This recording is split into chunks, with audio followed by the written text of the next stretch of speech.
Welcome to the Life Engineering Podcast. My name is Gabriela Embon, former chemical engineer, relationship coach, and author.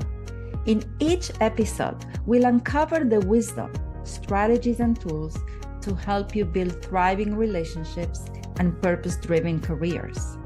My wish is that something shared in this space touches your heart, brings clarity, or gently guides you toward what you need most in your life right now. Thank you for being here. Let's begin now.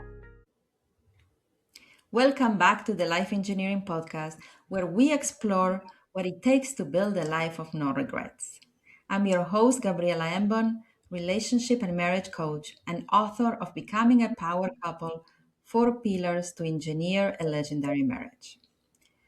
I have to share with you, I'm genuinely excited to have today's guest here because the principles she works with and the challenges she helps women navigate are the exact same patterns I see every day in relationships. You see, in life engineering, we talk a lot about course correction, and most people misunderstand what that actually means. They assume course correction means changing the environment right away, or leaving a relationship, or starting over, moving cities, reinventing, you name it. But real course correction doesn't always begin outside. Often, the most powerful corrections happen internally before any external change makes sense or sticks. Today's guest, Riana Malia, she is a board certified integrative neurosomatic practitioner and an identity architect for high achieving women. She works with brilliant, emotionally intelligent CEOs, creatives, healers, and visionaries who have raised families, built careers, done the healing work, and still find themselves asking, why does love feel like the one place that isn't aligned? Through a neuroscience backed, soul guided approach, Rihanna helps women clear emotional residue, rewire subconscious patterns, and redesign identity so love and life finally feel like home. Rihanna, I'm so glad you're here. Welcome to the show. Thank you so much for having me. I'm excited for our conversation. I know it's going to have a lot of impact and people will experience a lot of aha moments. But before we talk about your work, I'd love to start with you. If you could share with us a moment in your own life where you realized that something internally needed to change, even though perhaps externally everything looks successful. Yeah. I think for me specifically in that moment of my life, there wasn't an external oh, everything looks great. I could pinpoint other moments in my life, but that line in the sand moment for me was I had been divorced, lived in Minnesota, brought my daughter, moved to California to take over a family business that ended up being a whole nother drama. But I decided that I was going to, I was going to start dating after that point, which was, that brilliant idea. And I got into a relationship that was so not anything that, it's like the opposite of what any relationship that I would actually design or choose. It was abusive. It was controlling. It was all of, constantly, I was too much in one area and not enough in another. And so when I finally got out of that, that was my moment where I'm like, never again. Because I had evidence and story that there was clearly something wrong with me, right?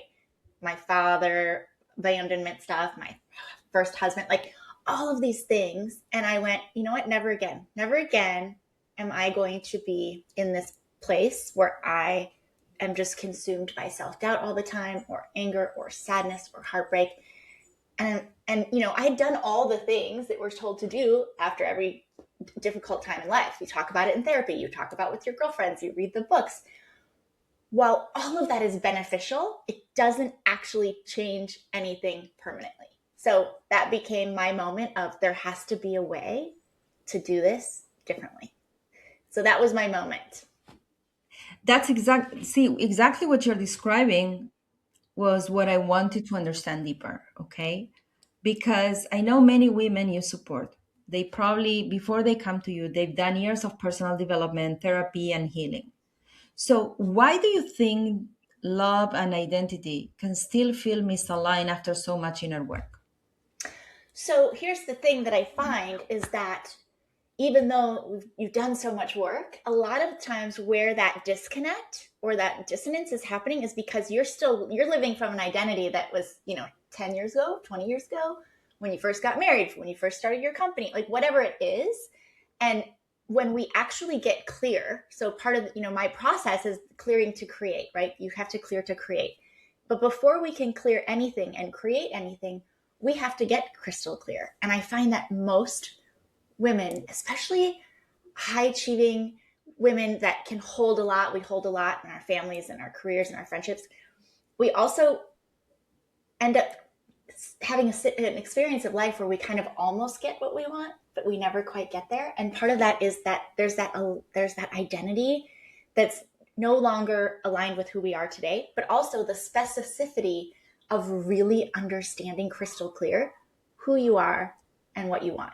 Because 99% of the time, people think that they know, but it's like going into a restaurant, Gabriella, and saying, we're going to sit down and have dinner, and the server comes and says, what can I bring you? And we say, we would love a beverage and a salad, and then, some kind of protein and a veggie, and they bring us an iced tea and, some lovely roasted chicken and a Caesar salad and some broccoli.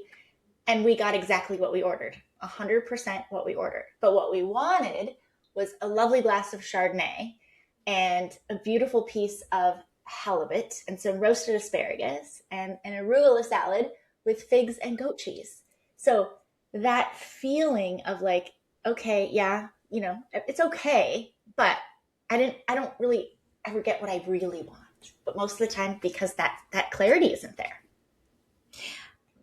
When you talk about desire, or first of all, what is my desire right now? What do I truly feel like eating?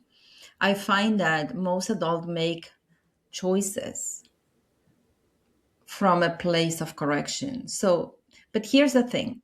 If you were to ask somebody, choose what you truly want, they'll tell you, no, this is my free will. This is what I want. Mm-hmm.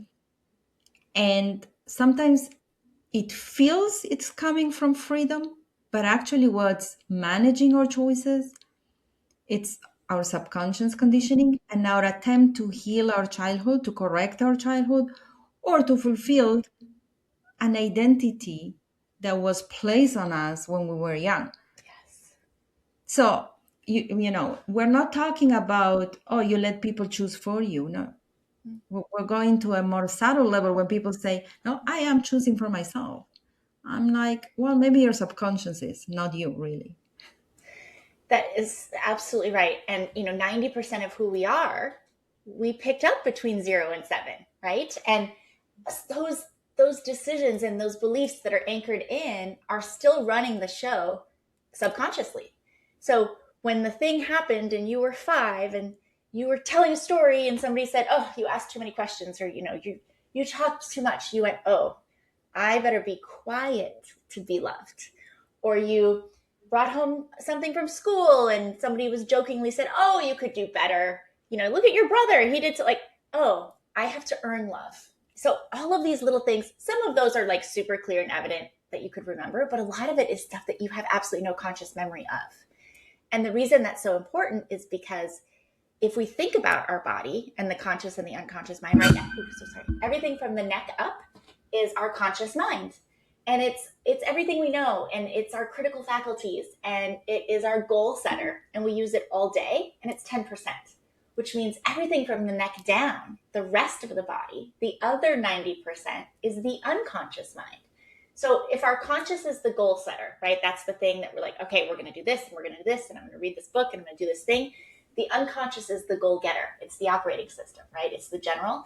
But it's also that literal library of everything we've ever experienced in our entire life, which is held at a cellular level. So when we think about memory, of course, we think about it being in the brain and it lives in the circuitry, but memory is cellular. Like, we know that now. Science has proven that. So all of those things that we experience, whether we have conscious memory of them or not, are held by our body. And to your point, somebody might feel like they're choosing, but really what's happening is in the background, all that old neurology and behavior and strategy and decisions that were made at 4 or 5 or 7 or 2 are completely running the show. And as adult grown women, we wouldn't let a 4-year-old make a decision about the execution of our life. But what most people don't realize is that's literally what's happening.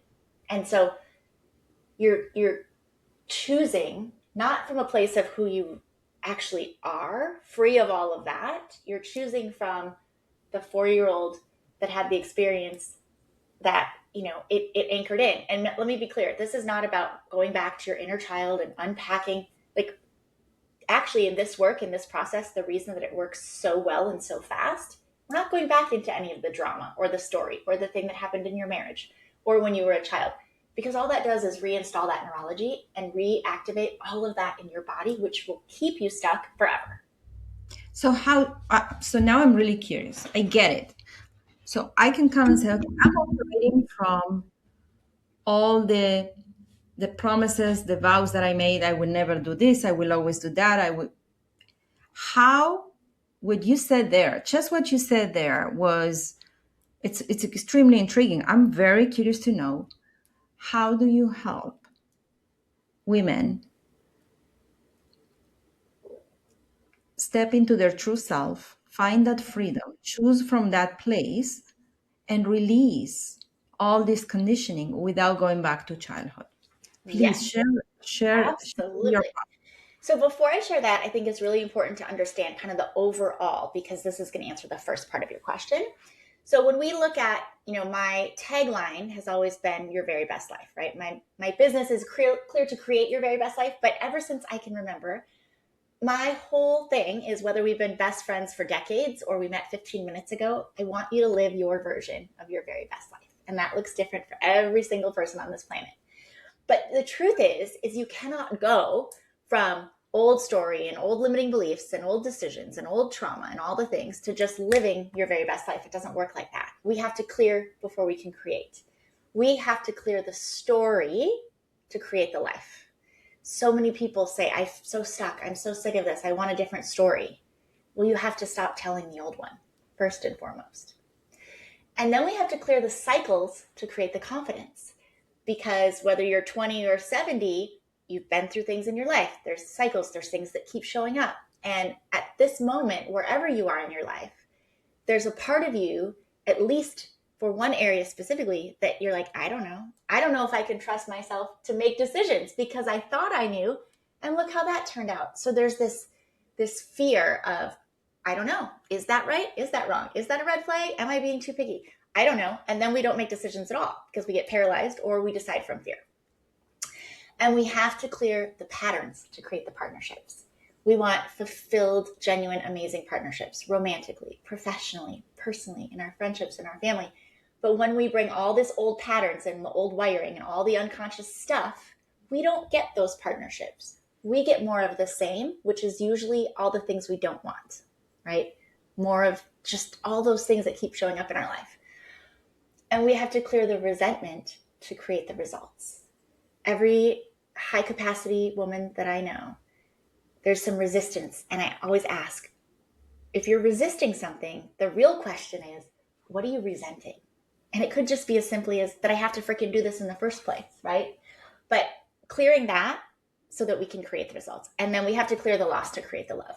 So that is kind of the what and why. And then to answer your question specifically, the how looks like then the process, right? So it's 3 phases. We clear, we create, and we claim. And we talked a little bit about this already, that before we can clear, we have to get that crystal clear clarity. So we start there.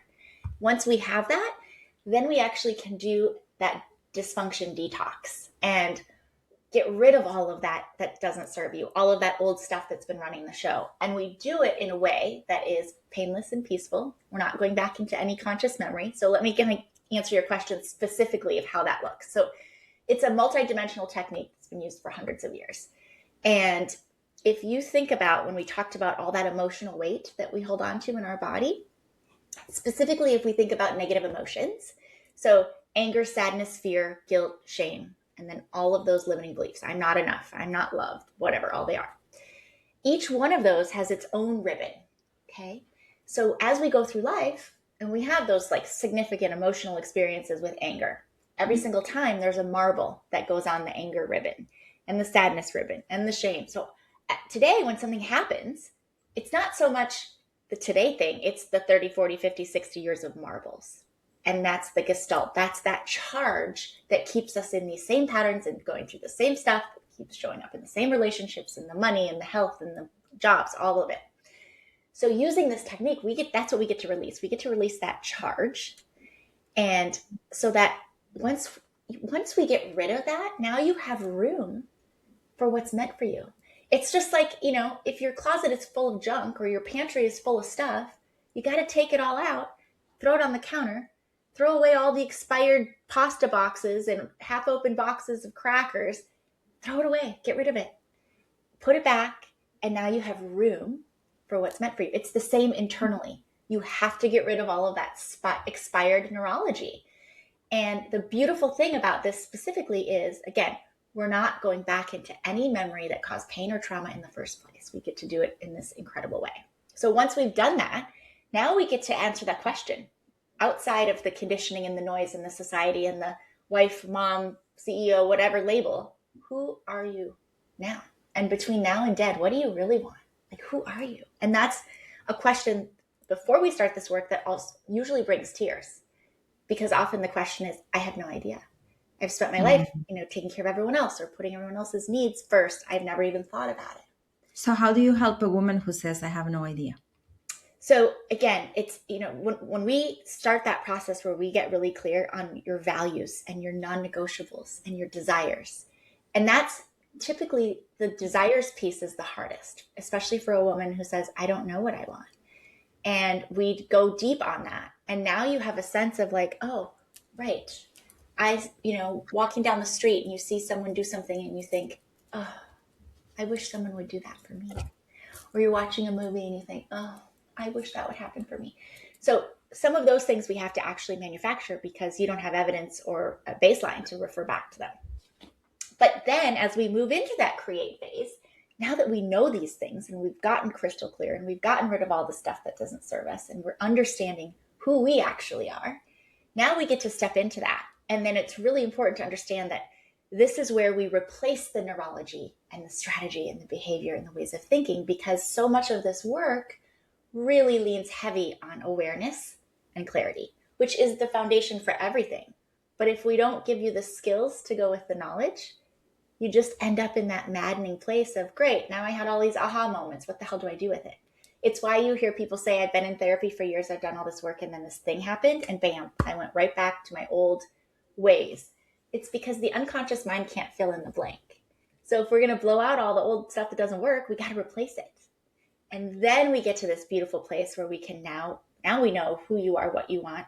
Now we're going to reverse engineer those so you actually get to achieve them and install that on your timeline so that we ignite that reticular activating system in the brain, which is now laser focused for looking for those people and those resources and those opportunities so that you get to actually live the life and have the love that's meant for you, rather than just wishing for it and feeling like everyone else gets it.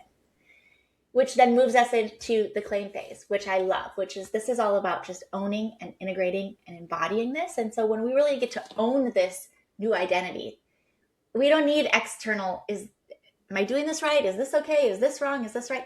This is where you are like fully fall in love with yourself again. And you can confidently hold boundaries and you can expertly, describe and explain your needs, and then really deepen the richness with every relationship in your life that you choose to have.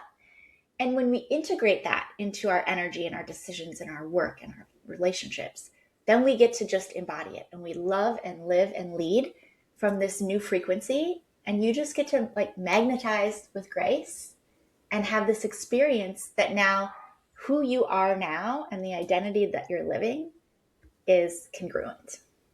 Well, that's powerful and it's beautiful and it's also very clear.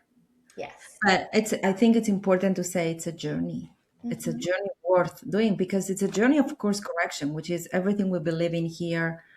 That we talk about in the life engineering podcast. I love the word course correction, because it's not about blame. Right.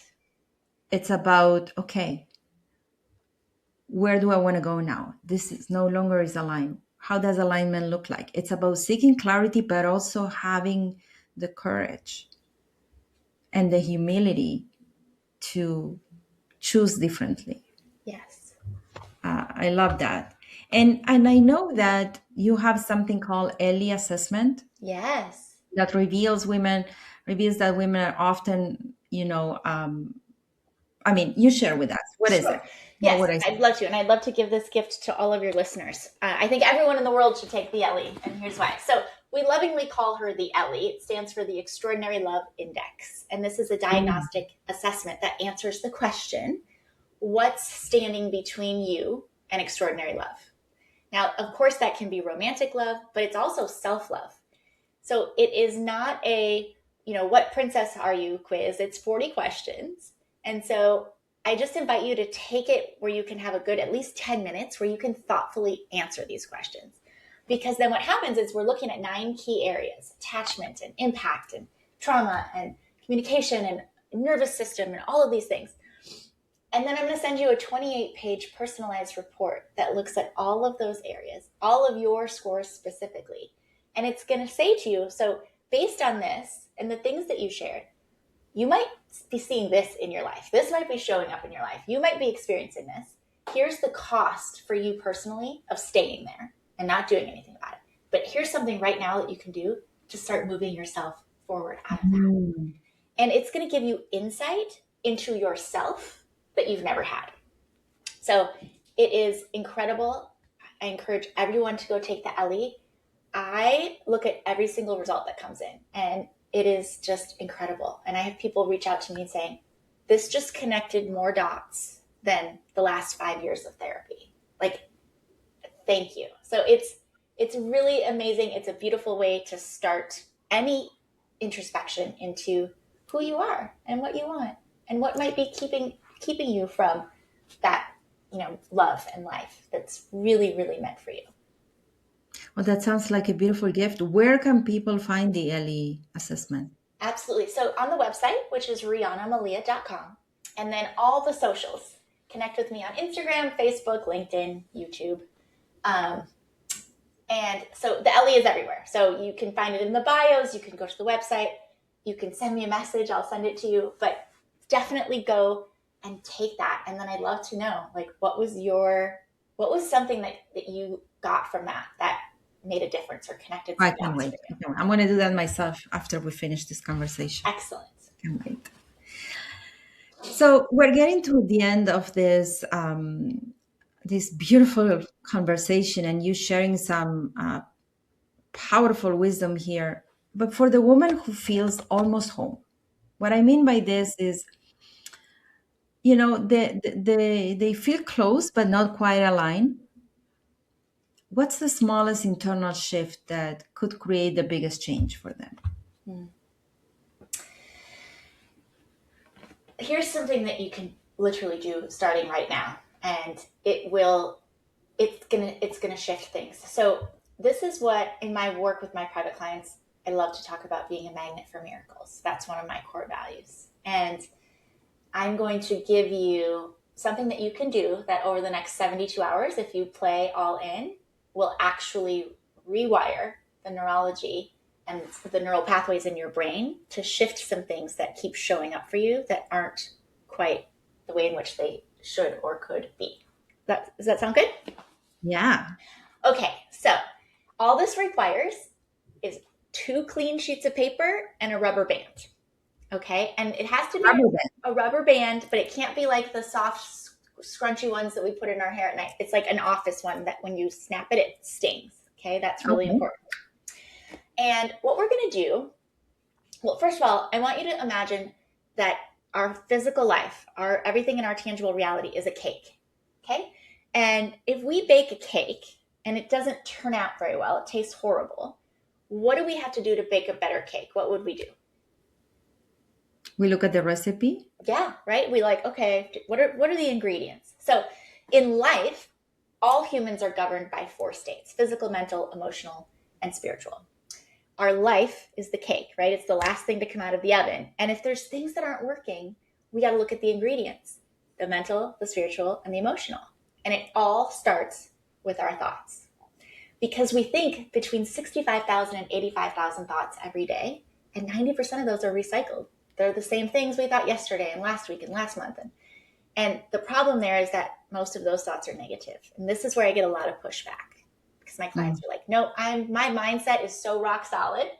But what we don't realize is that so often, again, we're thinking about all the things we don't want. I don't want my marriage to be like, okay. I don't want to be in this job that I kind of hate. I don't want ever to be in a relationship again where I don't feel like cherished and adored. I don't want. Well, the unconscious mind doesn't hear don't. It only knows what you're focused on. And that's why those things keep showing up, right? There's never a parking spot. The person who cuts your hair always ruins it. Your boss always hates you. You end up dating the same person or marrying the same person over and over again. So here's how we fix that very, very quickly. 2 pieces of paper. On the top of one, you're going to write the word away. Okay? And on the top of the other, you're going to write the word toward. And you're going to imagine that those are 2 walls. So if you're in a room, you have a wall to your left, to your right, one in front of you, one behind you. So your away wall, wherever that is for you in the room, is everything you don't want. Everything you don't want more of, ever, again. And I want you to really, truly write down every single one of those things on your away wall paper. Your toward wall, however, is everything you do want. Hopes, wishes, goals, dreams, desires, magic wand, fairy dust. Don't limit yourself. Don't say, well, it's too late for me to that. I can't have that. Just everything that you want. And over the course of the next 72 hours, here's what's going to happen. You're going to wear your rubber bands, and you're going to start to pay attention to when you either catch yourself kind of spinning out, coming from a place of fear, complaining, justifying, blaming, going through all the what ifs, feeling anxiety, whatever it is. And I want you to snap the rubber band. And then I want you to recall what it was you were thinking about specifically. I guarantee it was something on the away wall list. And then I want you to replace it. And you can do that in a few ways. You can either take something from your toward wall list and actually take 60 seconds and just, with all your senses, imagine what that feels like as is, right? What do you see? What do you hear? What do you feel? Because the brain doesn't know the difference between something that actually happens and something that we visualize with all of our senses. Because it only takes 17 seconds holding a thought with that level of emotion for us to create either new neural pathways or reinforce the ones that we're using all the time. And you can also do that by, if you don't have the list or you don't want to do that, you can just sit in gratitude for 60 seconds of something though that's authentic in the moment. So not the Pollyanna, I'm so grateful for my life, but literally in this moment, what are you grateful for? So it's been raining here for 10 days, floods everywhere. And so for right now, if I ask myself that question, I am so freaking grateful the sun is shining because it's been so awful. And if you're still feeling kind of the yuck, ask yourself, who can I serve in this moment? And it doesn't have to be a big deal. It can be a text or to a girlfriend, or, your neighbor's newspapers are piling up and you toss them in the recycle. Just get out of your head. Here's what you're going to notice likely. The first day, you're going to hardly snap it at all because you're so used to operating this way. You won't even notice. Maybe towards the end of the day, you might notice. Or it just might be that you feel it in your body, right? You kind of have your pit in your stomach or you're feeling anxious. Day 2, you're going to start to notice it more. You're going to start to be more aware. You're going to start snapping more. And by the 3rd day, you're going to find yourself snapping a lot. And that's really good because the point of this is not to say, oh, you're never going to have these thoughts again. And you're never going to, go to the dark place and have all of these fears. No, the point is to get yourself out of it as fast as you possibly can. So rather than sitting in that for hours or days, it's going to be minutes and then seconds. And that's the piece that's going to change your physical world. So those things that you feel like, I'm almost there, but this thing keeps showing up, or this thing, I don't know why I can't figure it out. This is the thing that's going to help shift all of that for you in literally 3 days. Wow. Can you give us an example of a negative thought and how you would choose the toward instead? Sure. So, I feel like real life examples are the best thing. So let me just tell you something that popped into my head recently. My daughter's a senior in college at San Diego State. So I had called, I called her, and usually, she's like, "Hey mama," blah, blah, blah, when we were very, very close. She's like, "Hi." I'm like, "Hey Pookie, what are you doing?" She's like, "Nothing." She was very short with me. And it was one of those things that was like, it was odd. But here's where my brain went. There was a podcast that dropped that day where I had gone pretty in depth in my first marriage. And we were talking about, what had actually happened. And my thought was, oh my gosh, my ex-husband listened to it. And then he called Maddie and said something to her about it. And now she's upset with me. Okay, that's a crazy jump. But that's what I thought. And I'm driving home and I'm kind of like spiraling about it. And I'm like, okay, so she's upset with me. And the reason I say that is because this came up about a year ago where he made a big deal about something and she was very upset that I was upsetting her neck. And anyway, so that was crazy. And so I caught myself and I'm like, this is ridiculous.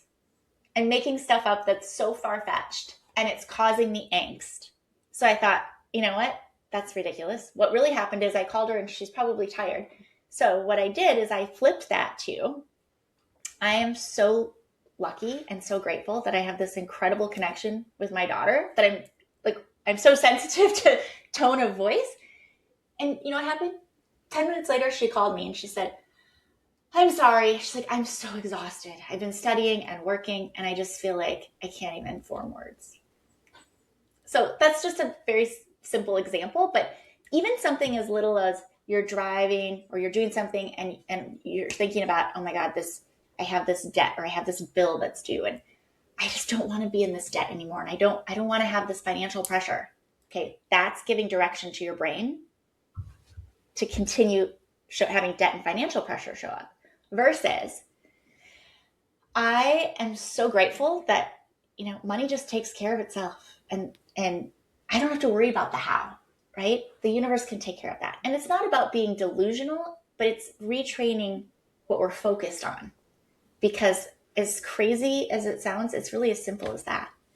We don't get what we want. We get who we are because the universe doesn't direct us. It reflects us. So anything that's showing up, we don't like how it is. It's just reflecting what we're thinking about, focusing on, and what we're putting out there. I love that. And I guess your identity work will be, you said we don't get what we want, we get who we are. Our identity work will be, let's be what we want. Let's match who we are to what we desire. And that's when you fully own that.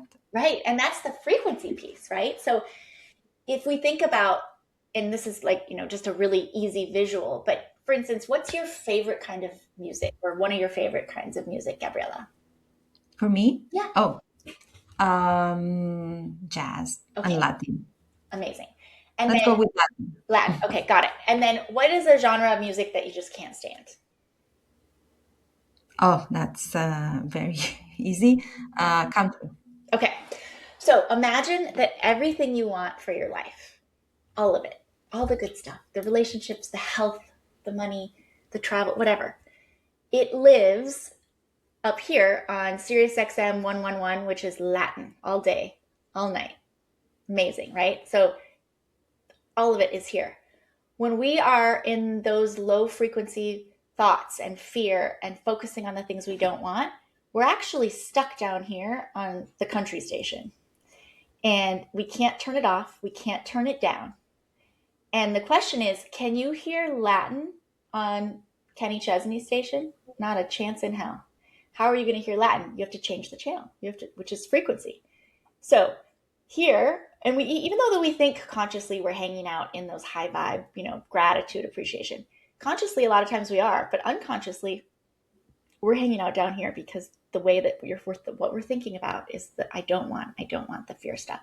So if you want this life, you want the Latin, you got to change the frequency. And this is how we do it. And it changes everything. What a powerful way of explaining this. Beautiful analogy. In general, I love analogies. It's how I love to teach.